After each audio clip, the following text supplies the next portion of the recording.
Hola, soy Efri del Carpio Muñoz, cardiólogo y electrofisiólogo, y pues me da gusto participar en esta conferencia. Am, Trabajo en la Clínica Mayo en Rochester, Minnesota, y el tema que me he asignado para esta parte de la conferencia es la ablación de la fibrilación auricular y cuándo considerar hacer la ablación más allá de las venas pulmonares. Entonces, por los siguientes 20 minutos aproximadamente, quiero revisar con ustedes ciertos aspectos de la fibrilación auricular que son importantes. Pues hoy en día la ablación de la fibrilación auricular se ha consolidado como una opción efectiva en muchos pacientes, y es especialmente efectiva en pacientes que tienen fibrilación paroxística. Sin embargo, hay un grupo importante de pacientes, particularmente aquellos que tienen fibrilación persistente o fibrilación recurrente, en los que el aislamiento de las venas pulmonares no es suficiente. Surge entonces la pregunta desafiante de cuándo debemos ir más allá, cuándo, cómo y en quién. Y en esta charla pues vamos a revisar cuándo considerar estrategias adicionales, qué técnicas se pueden proponer y cuál es la evidencia o la falta de evidencia que respalda o no respalda su uso. Empecemos con un caso. Este es un paciente de 60 años con fibrilación auricular paroxística, muy sintomático. Fue tratado con dos antiarrítmicos, flecainida y propafenona, y hace 2 años tuvo una ablación por fibrilación auricular y no tuvo ningún tipo de recurrencia en todo este tiempo. Pero lamentablemente regresa a la emergencia con una fibrilación rápida y se pues plantea la pregunta: ¿qué se debería hacer como siguiente paso? Se repite una ablación, se cambia de terapia antiarrítmica, se le sugiere una ablación quirúrgica o simplemente dejar que el paciente tolere la fibrilación auricular o referirlo a otro proveedor de ablaciones. Bueno, y es la verdad que la recurrencia de fibrilación no es una cuestión infrecuente. En realidad, casi 1 de cada 8 pacientes va a requerir una ablación repetida, y estas tasas son incluso un poco más altas en pacientes relativamente jóvenes. En este estudio, por ejemplo, de 154 pacientes que fueron randomizados a fibrilación o terapia médica, una segunda ablación en realidad fue más efectiva. No solamente porque mejora la calidad de vida, sino porque puede enlentecer la progresión de una fibrilación paroxística o persistente a formas más persistentes, largas o permanentes. Y en realidad la ablación es mucho más efectiva que tratar una segunda medicación, como se observa en el estudio que les acababa de mencionar a los 3 años, ¿no? Una separación clara de las curvas en cuanto a comparación de terapia antiarrítmica y una ablación repetida. Y aquí es importante pues conocer o recordar cuál es la fisiopatología de la fibrilación auricular que es relevante para la ablación de esta arritmia cardíaca. Pues la fibrilación, cuando tiene sus inicios, es una fibrilación que hace un par de décadas se llamaba fibrilación auricular focal, porque es básicamente desencadenada por sitios focales que descargan ectópicos auriculares debido a terapia gatillante, actividad automática normal o incluso sitios de micro reentrada. Pero al inicio esta enfermedad es básicamente de gatillantes focales, ¿no? Fibrilación auricular paroxística, y en la mayoría de los casos pues esos gatillantes vienen de las venas pulmonares.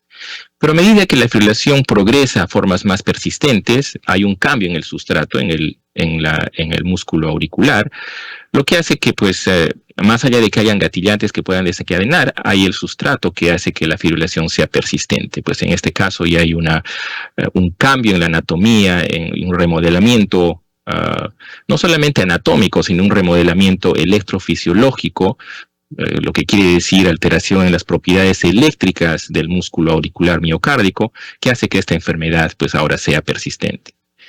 Y como tercer pilar de la fisiopatología están los moduladores. Y acá hay bastante controversia, pero se infiere por los estudios de ciencias básicas que los ganglios flexionados o el sistema autónomo nervioso pues pueden tener un rol en modular la ocurrencia de tanto los gatillantes como el sustrato arrítmico. Este es el gran problema de la ablación de la fibrilación auricular, ¿no? Que a pesar de que hemos aprendido a hacer bien el aislamiento de las venas pulmonares, hemos también aprendido a hacer otro tipo de ablaciones, como por ejemplo hacer ablaciones focales en sitios de sustrato anormal, y hemos aprendido a hacer líneas en la aurícula izquierda. Pero lamentablemente, a pesar de que hemos mejorado en nuestras técnicas, incluso en la tecnología, estudios como este, que ya tiene unos cuantos años, pues demuestran que en pacientes, sobre todo que tienen fibrilación persistente, no hay diferencia en cuanto a simplemente aislar las venas pulmonares, hacer ablación de electrogramas o de sustrato anormal, o hacer líneas empíricas en la aurícula izquierda que prevengan fláteres auriculares atípicos. Y estos estudios incluso han demostrado que incluso después de una segunda ablación, pues los resultados siguen siendo los mismos. No hay beneficio en hacer más allá de aislamiento de las venas pulmonares. Y yo creo que el kit del asunto, como diríamos en nuestro país, es que nuestras ablaciones no son efectivas, porque para tener una ablación efectiva, el objetivo principal es de que esta ablación en primer lugar sea transmural. O sea, cuando aplicamos la energía de ablación, queremos desaparecer todo el músculo de tal manera que no haya conexión entre el músculo que estamos aislando, que es la vena pulmonar, y el músculo auricular. Y que esta lesión no solamente sea transmural, sino que sea durable, si no es permanente, y que haya una baja probabilidad de reconexión. Y esto independientemente de la tecnología que usemos, radiofrecuencia, crioablación o lo que ahora está en boga, que es la ablación por campos pulsados. Entonces, realizar una ablación por recurrencia de fibrilación auricular es una realidad. Si la ablación fue indicada correctamente inicialmente, pues la segunda ablación también va a estar indicada correctamente porque el paciente está asintomático. Entonces, lo primero, sobre todo cuando hacemos una ablación repetida, es tratar de buscar por otros focos gatillantes que no sean las venas pulmonares. Y aquí vienen pues estos otros sitios anatómicos en las aurículas, como la vena cava superior, el seno coronario, la orejuela izquierda, la pared posterior, raramente algunas conexiones anormales del seno coronario con la aurícula, o algunos otros tipos focales como en el anillos mitrales o tricuspidio, y esta vena de Marshall que vamos a también desencadenar. Interesantemente, en las guías de ablación, cuando se preguntaron a los expertos de los que participaron en la escritura de estas guías, es cuán frecuentemente ellos usaban un protocolo para desencadenar gatillantes que no sean de las venas pulmonares. En un caso inicial, pues solo era el 35%. O sea, en el primer caso, todos los expertos, solo 1 de cada 3 iniciaba o tenía un protocolo para inducir gatillantes no pulmonares. Y en un caso repetido, en una ablación repetida, era el 46%. ¿Cómo se hace un protocolo para iniciar gatillantes de las venas no pulmonares, que no provengan de las venas pulmonares? Pues en primer lugar se informa al anestesiólogo porque hay que usar isoproterenol, es lo que usamos generalmente a dosis altas. Vamos hasta 20 microgramos por minuto, es una dosis alta. Generalmente en taquicardias supraventriculares vamos a 2 o 4 o 5 microgramos por minuto. Entonces hay una esperada baja de la presión arterial durante la prueba. Luego se tiene que inducir fibrilación auricular y se tienen que hacer cardioversiones repetidas de tal manera que se puedan ver los focos gatillantes al momento de que estos desencadenen recurrencia de fibrilación auricular pronto después de la cardioversión. Y luego generalmente se deja el goteo del isoproterenol a una dosis un poco más baja, generalmente entre 3 y 6 microgramos por minuto. Entonces esto es un caso típico. Generalmente ponemos varios catéteres de tal manera que podemos localizar dónde vienen los gatillantes. En esta figura pues observamos un catéter en el seno coronario, tenemos un catéter en la vena pulmonar superior izquierda, un catéter en la aurícula derecha y otro catéter en la vena superior pulmonar derecha. Y estos son los electrogramas que desplegamos en el sistema de control, de tal manera que podemos identificar de dónde vienen los gatillantes. Y aquí está un ejemplo. En este caso, este catéter está en la vena cava superior, el paciente ha estado en ritmo sinusal, y al momento de que se inicia la fibrilación auricular, esto es fibrilación auricular, el primer desencadenante viene de este catéter. Estos dos latidos que ven aquí, pam, pam, desencadenan fibrilación auricular, y entonces claramente demostramos que esto está viniendo de la vena cava superior. Inicialmente aquí es el mismo gráfico. Este ectópico auricular desencadena la arritmia y es el que tenemos que hacer. Entonces lo que hacemos es un aislamiento de la vena cava superior, de tal manera que cuando despleguemos un catéter multipolar en la vena cava superior, no se pueda observar ningún tipo de conexión, tanto dentro de la vena como cuando haya ectopia, no salga de la vena cava superior. Es un procedimiento relativamente sencillo. Lo que tiene de particular es realmente que hay que tener cuidado con el nervio frénico derecho, que pasa muy cerca a la vena cava superior cuando está por unirse con la aurícula derecha. En realidad, cuando hacemos esa prueba de gatillantes no pulmonares de fibrilación auricular, no es tan frecuente. Incluso en pacientes que tienen fibrilación paroxística, más o menos un 10 al 15% podemos identificar focos en la vena cava superior, en la aurícula derecha, en el septo interauricular, interesantemente, tanto en la parte derecha como en la parte izquierda, la pared posterior, el seno coronario, la vena de Marshall, la orejuela derecha, ¿no? Y algunas veces encontramos pues hallazgos inesperados, como por ejemplo una vía accesoria escondida o una taquicardia de reentrada nodal. La pared posterior ha sido una fuente de bastante estudio porque es una estructura compleja y pues se ha demostrado que puede desencadenar fibrilación auricular. Por ejemplo, en este caso tenemos todavía ese mismo catéter en la vena cava superior, pero claramente cuando se desencadena fibrilación auricular se ve que no es la activación más temprana. Entonces este gatillante viene de algún otro sitio que está más en el lado izquierdo. Este es un catéter en el seno coronario. Entonces, cuando ponemos el catéter en la pared posterior de la aurícula izquierda, vemos claramente que hay unos electrogramas complejos durante el esto, y cuando hacemos la cardioversión y vemos por esta recurrencia temprana de fibrilación auricular, el catéter en la pared posterior es el que desencadena la fibrilación auricular, y entonces podemos decir que esta ectopia de la pared posterior es un gatillante no pulmonar de fibrilación auricular, y pues estaría justificado un aislamiento de la pared posterior. Y esto es lo que se hizo. Se hicieron dos líneas. Esta es la aurícula izquierda en el sistema de mapeo. Estas son las venas pulmonares y estas son dos líneas de ablación. Una línea de ablación en el techo de la aurícula izquierda y una línea de ablación en la parte inferior de la pared posterior, de tal manera que se unan las partes inferiores de las venas pulmonares contralaterales.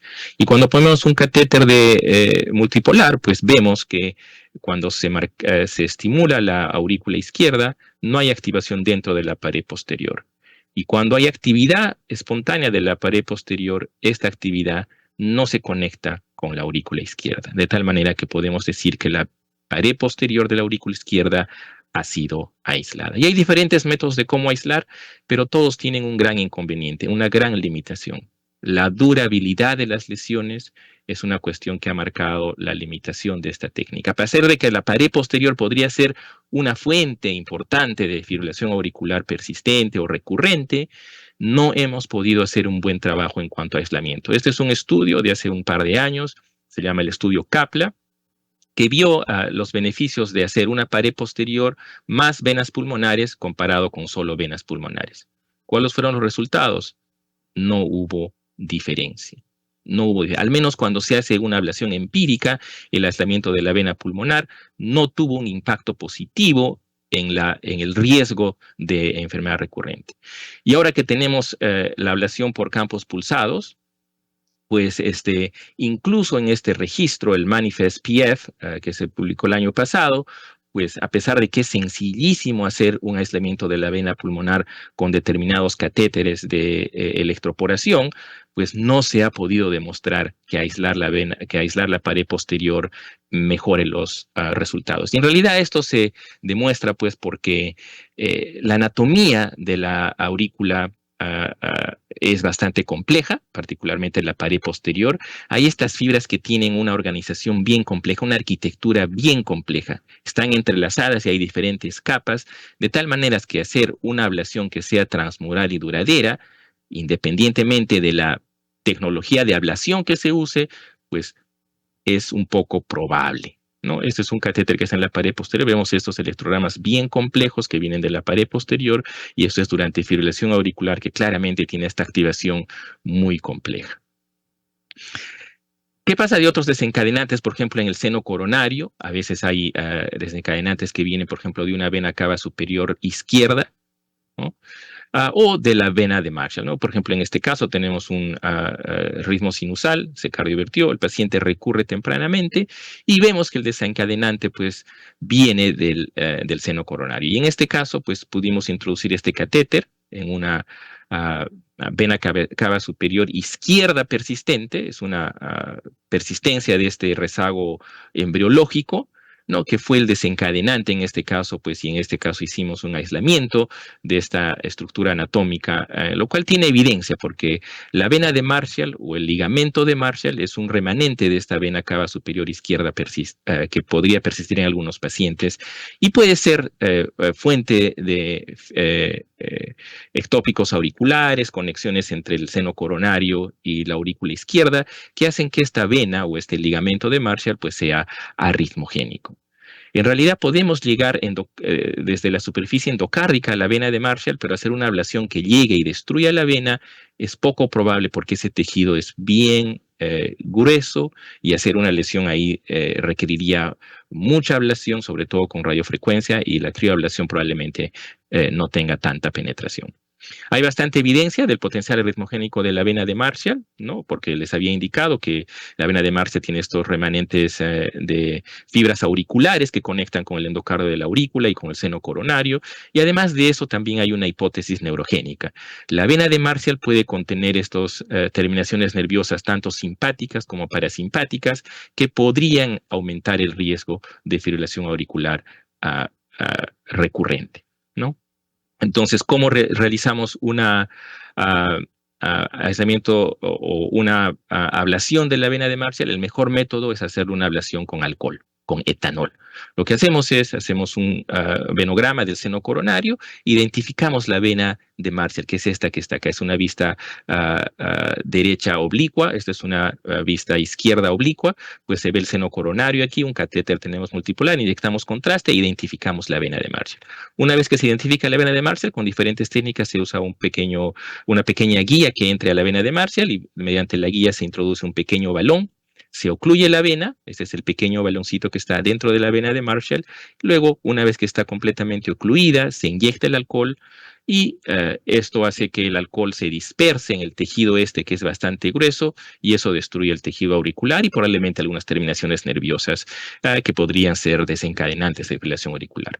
La data es un poco limitada, este es el estudio más grande, el estudio Venus, que se publicó ya hace unos cuantos años, en el cual se demuestra que habría una ventaja limitada al hacer ablación con alcohol de la vena de Marshall en pacientes sobre todo con fibrilación auricular persistente, ¿no? Y las complicaciones estaban ahí porque es un procedimiento adicional a la ablación que se pueden hacer. Lo otro controversial es la ablación de la orejuela izquierda.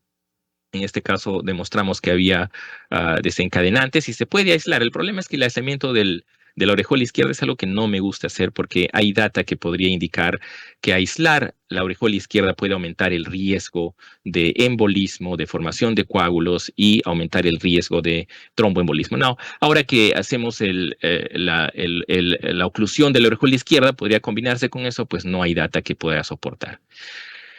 Yendo al mensaje inicial, otra vez les indico que a pesar de todo lo que podemos hacer, tenemos diferentes técnicas, mejor tecnología, más experiencia, todavía no se ha podido demostrar que hacer más ablación se traduzca en mejores resultados. Y acá viene pues un punto ya para estar terminando la exposición de por qué la ablación quirúrgica pues, puede ser más efectiva. Esta es la evolución de la ablación quirúrgica. Ya por 1991 se empezó a hacer una ablación que se llamaba el corte y sutura con lesiones transmurales quirúrgicas y poco a poco ha ido evolucionando hasta que esta técnica es un poco menos invasiva. Pero cuando era invasiva y cuando era completamente el corte y la sutura, pues habían lesiones transmurales. Eran unas lesiones extensas, tanto en la aurícula derecha como en la aurícula izquierda. Aislaban las venas pulmonares. Tenían un corredor que hacía que la activación venga del nodo sinusal al nodo AB, de tal manera que se puedan evitar eh, eh, pláteres auriculares atípicos. Pero esta técnica ha ido avanzando y ahora el mace quirúrgico ya no es el corte y sutura. Ahora podemos hacer con nuevas técnicas. Esto lo hace, por supuesto, el cirujano, generalmente con cirugía toracoscópica, solo necesita esternotomía.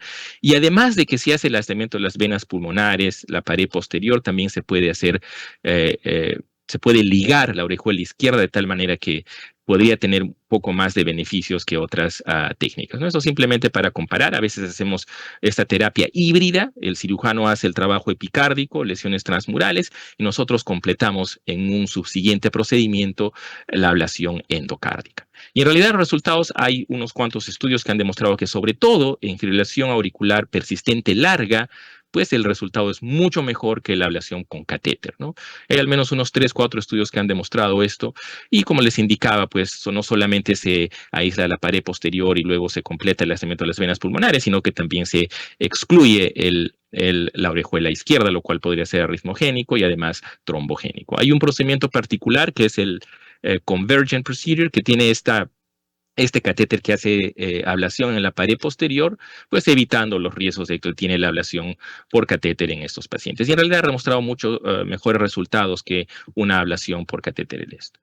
Ya para terminar, en los siguientes 30 segundos, pues ahora con estas nuevas tecnologías de ablación por campos pulsados, pues otra vez vamos a empezar a ver si realmente las lesiones que se ven tan bien en un procedimiento agudo son lesiones que van a persistir en el tiempo, sobre todo en la pared posterior y en otras localizaciones que no son las venas pulmonares. Entonces, para concluir, les quiero decir que pues, la decisión de ir más allá de las venas pulmonares debe ser guiada por el contexto clínico, la duración de la fibrilación auricular, la anatomía del paciente, por supuesto, la experiencia del centro y una discusión con el paciente. ¿No? ¿Cuán agresivo uno quiere ser? ¿Cuántos procedimientos repetidos puede tolerar? Lo que nos queda a los electrofisiólogos pues, es hacer el mejor trabajo posible en cuanto a aislar las venas pulmonares con unas lesiones durables y permanentes.